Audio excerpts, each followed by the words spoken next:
PowerPlayChess, brought to you in association with Kagi. What a dramatic finale we've just had in the Candidates Tournament. Quick reminder, after 13 rounds, Domaraja Gukesh was in sole lead with 8.5. Nepomniachtchi, Nakamura and Caruana followed with 8 points. And in the final round, we had Nakamura playing white against Gukesh, and we had Caruana white against Nepo. So it was quite clear what the task was. Gukesh had to draw to guarantee at least a tiebreak for first place. Nepo, Nakamura and Caruana all were in a must-win situation. So let's have a quick look at the game between Nakamura and Gukesh. So Nakamura had white. Gukesh played the Queen's Gambit accepted. So that kind of keeps things under control. And somehow Nakamura seemed a little bit surprised by this opening. Certainly what he produced against it gave him absolutely nothing. So I'm just going to zip through these first few moves and see where we're at. You can see already we have a position where Gukesh has a solid blockade on this square. And just such a stable position. And very shortly we had more simplifications, because here Gukesh decided, okay, I'll take that pawn, and actually pretty safe pawn, although Nakamura had the two bishops. Very comfortable position for black. So now I'm going to switch over to the game between Fabiano Caruana and Nepomniachtchi. So both these players in a must-win situation. Of course, more difficult for Nepo as he's playing with black. Nevertheless, after just a few moves, they reached a position with some imbalance. So this is basically a ragazin. And here Nepo went for it with g5, knight e4, and h5. So probably this opening suited both Caruana and Nepomniachtchi. Very unbalanced. And, well, certainly Caruana was consuming a bit of time here, not completely certain what to do here. I mean, it's a really interesting position with, strange pawn structure. And where are the kings going to go? Well, unlikely that black's king will go to the king's side, but it's going to take some time to head to the queen's side. White's king could go queen's side, could stay on f2. Let's see what happens. Bishop d3. And indeed, castle's queen side, that seems to be the safest spot for the king. And f4. Be careful, f5 will win a piece. So bishop g4, that's a nice square for the bishop. Knight f3. Queen e7, so Nepo looking to get the king to safety. But Caruana with this move seized the initiative. So you can see the centre is breaking open and black's king is still in the middle. So we know how dangerous that is. An exchange of pieces. So Nepo keen to try to simplify. And takes here. Interesting moment. I mean, there are big choices for both players. I mean, this is quite a long game, so I'm kind of skirting over some of these big decisions. So, for example, here looks very nice for white. That's a big centre. However, after castle's queenside, this centre could come under attack very easily. Perhaps knight f6, perhaps knight b6. The king will stay there. You can see there's a certain amount of pressure. And don't forget that passed pawn as well. So Caruana played bishop takes. And pawn takes pawn on f4, g4 exploiting the pin. And watch out for d5 because that will hit the rook. So castles. And now instead of taking on h5, well, that's fine for black. I mean, that's a very stable square. So Caruana just played d5. And of course, the c-pawn is pinned. And that starts to break through to black's king. Having said that, neither king is very safe. You know, white's king could be better. Be better on a1, for example. And here is where Nepo decided to go for it with h4. So this just unbalances the position because Caruana always has to take care of this h-pawn. So pawn takes c6, knight c5. And already Nepo is in some trouble. Now watch out for a big check here. So king b1 and b6, very strange position. But white is obviously better. And here Caruana played optically a very attractive move, rook d7. In fact, bishop d7, which is a classic starfish bish, is even stronger because this rook enters the game. White's position, wow, what a beautifully centralized position. This is very, very good for white. For example, here and b4. So that just wins a piece. And actually, you know, this pawn, well, it's a bit scary, but white has it under control. But rook d7 just looks really attractive as well. I mean, that has to be taken. Oh yeah, here's the nice point. If knight takes c7 is a winning move. So rook takes and queen d4. So that has dragged black's rook over. Of course, that was on prise.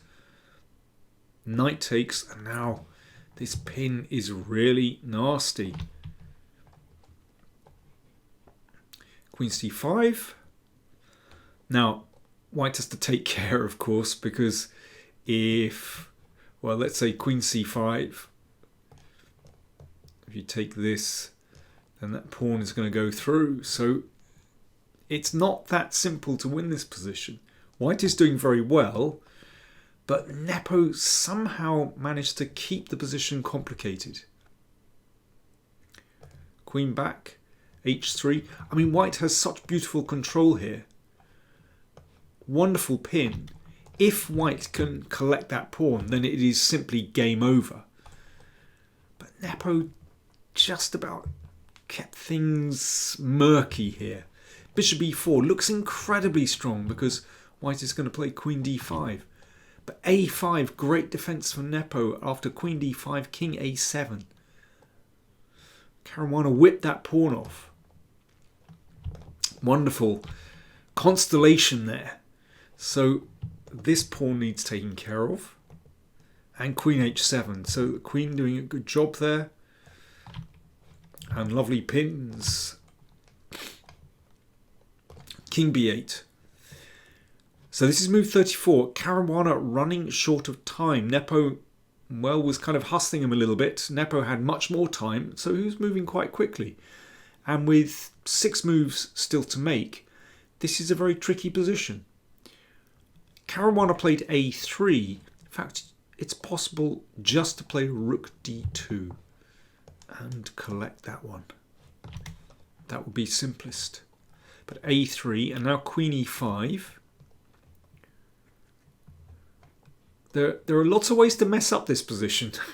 So, yeah, I mean, you can't take on d7 because rook takes d7. Still got to watch this pawn. Queen h6 by Caruana. That looks pretty good because it's looking at the b6 pawn. If the knight moves, then queen takes b6. So that keeps things under control. Queen c7, so the queen had to go back again. G5 by Caruana. Rook D2 is still a very attractive move. I mean, short of time, I don't know, maybe Fabiano just simply didn't consider this move, but if white collects that one, then it's game over. But G5 also very good.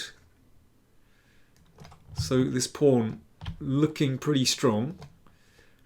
Rook H1, there we go, he's looking to collect the pawn. Knight C5.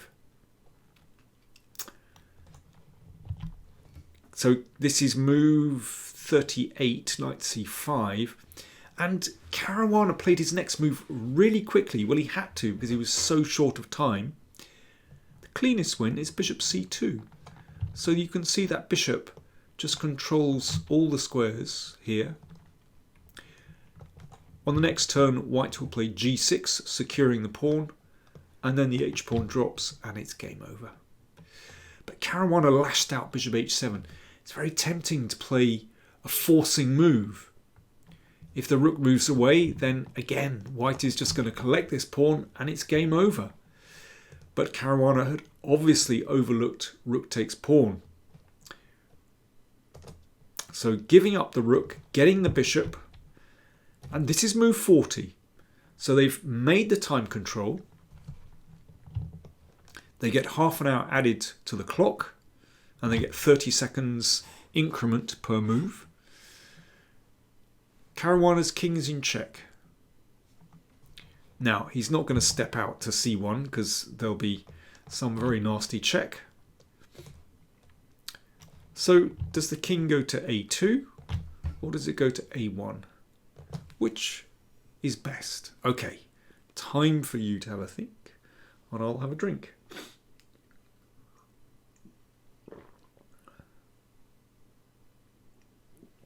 This was really surprising because, you know, you've just been through the time pressure phase, having to move very quickly. You know, obviously your nerves are jangling. You need time to calm down. And Caruana thought for only 2.5 minutes here and played King A1. Mistake. King A2 is the best move. This is winning. So after check, King A1, there's only one check, Knight B3, and then King B1. Now if the knight checks, then the king can just come out and that's fine. So Queen H7, King A2, I know this is very delicate stuff, Queen F7, and now here's the trick. In fact, white does not need to step out of the line of the queen, and after rook takes H2, there's no good discovered check. I'll leave you to check that one, but white is winning this position. Okay, for example here, King B1, and the king is safe. There's no check for the queen, and with the king rather exposed, I mean that's basically end of the game. But Caruana, he moved too quickly. He played King A1. It's incredible. And he must have just overlooked this move, Queen C2. And here's the trick. If white collects that pawn, this is just a draw. Knight B3, Knight C1. Can't be taken. Queen is hanging. King A1. Perpetual check. So King A1, Queen C2, Queen G8 check. King A2. Okay, the queen controls this diagonal. That's very nice. A4, excellent move. So that keeps white's king locked in. F4. Now, Caruana is still pressing with white. Incredibly, there is a way for black to draw here. Nepo didn't find it. He played Knight B3. If King A6, then black can actually draw. Remarkably, there is no way through for white. I mean, it's very tricky, but for example, Queen E3, After this, well, black is okay here. I mean, it's incredible with this pawn here. Anyway, it's still very complicated, but king a6 is drawing. Instead, knight b3 from Nepo, and now Caruana is winning again. Queen c3 pushes the queen away. Check. And rook e1, and Caruana turns to the attack. I mean, this is incredible.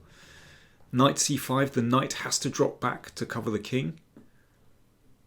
Now, there's no way through at the moment. However, queen f1, queen d5 check, king b1, queen f5, king a1. Knight b3 is possible, but the king goes to a2, and actually this is going to be winning for white. Again, it's a situation where there's no good discovered check. I mean, it's very close, but anyway. Queen c2, tricky. f5, Fabi is still winning this one. Knight d3, this is very scary. Threatening mate. Rook b1.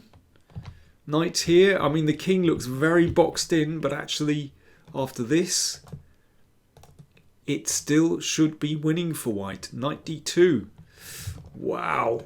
I mean, to play this position for both Fabi and Nepo with not that much time was pretty extraordinary.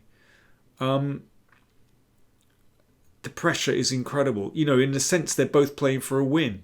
Of course, Nepo is worse. And just getting a draw here would be a big achievement. But it's still tricky. Anything could happen. And, you know, Caruana taking enormous risks in playing for a win in this position. He is winning, but it's very difficult. The queen drops back. And there is a win for white here. Caruana played such a natural move, rook c7.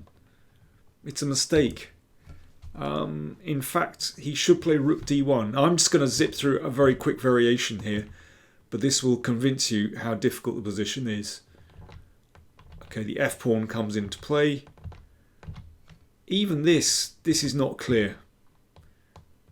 Well, now it should be winning for white. I mean, you can just block with the queen. Anyway, rook c7 played. Mistake.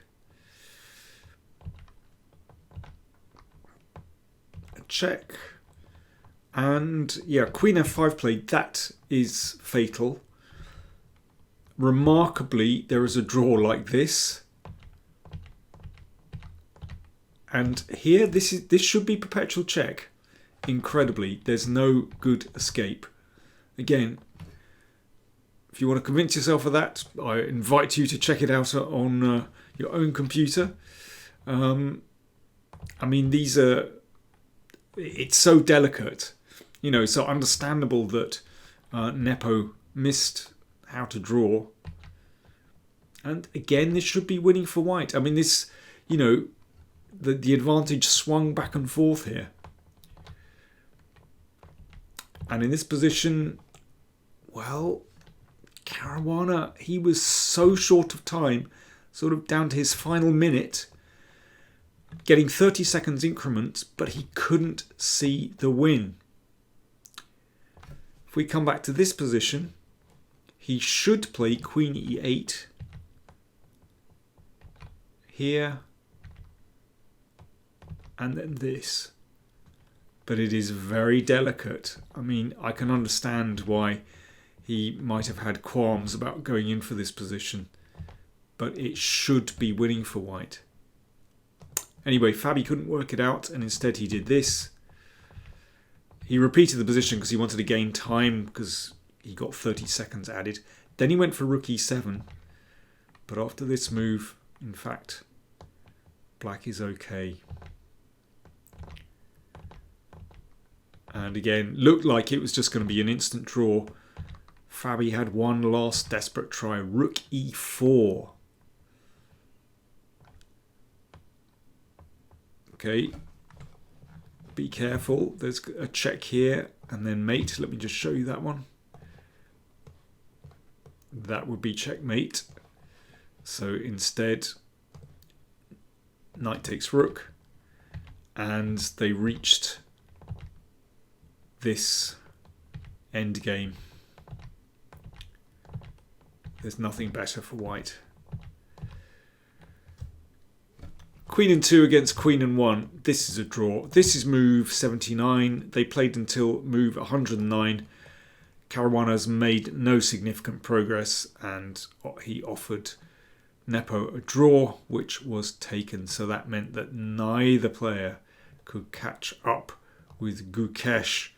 And indeed, Gukesh played so soundly. Now, I left the game around about here. But actually, Gukesh played it so solidly. Caruana made no progress whatsoever. I mean, in this position, Gukesh is a pawn up, but a very stable position. Good choice of opening for this final game.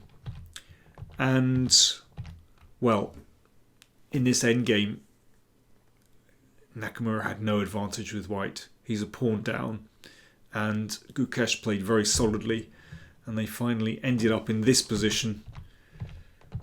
Nakamura tried hard, and he simplified down to king versus king. So that meant that Domaraju Gukesh won the tournament. An incredible achievement. So Gukesh, 9 points. Nakamura, Nepomniachtchi, Caruana, all 8.5. So congratulations to Gukesh, who becomes the youngest ever winner of a candidates tournament at 17 years old. I'm sure the Indian nation is going absolutely wild at this moment, and rightly so, because this is an extraordinary achievement, and he has won the right to challenge Ding Liren for the world title later in the year. Thanks everyone for tuning in to my recaps over the past few weeks. It has been just a wonderful tournament. It has lived up to all expectations.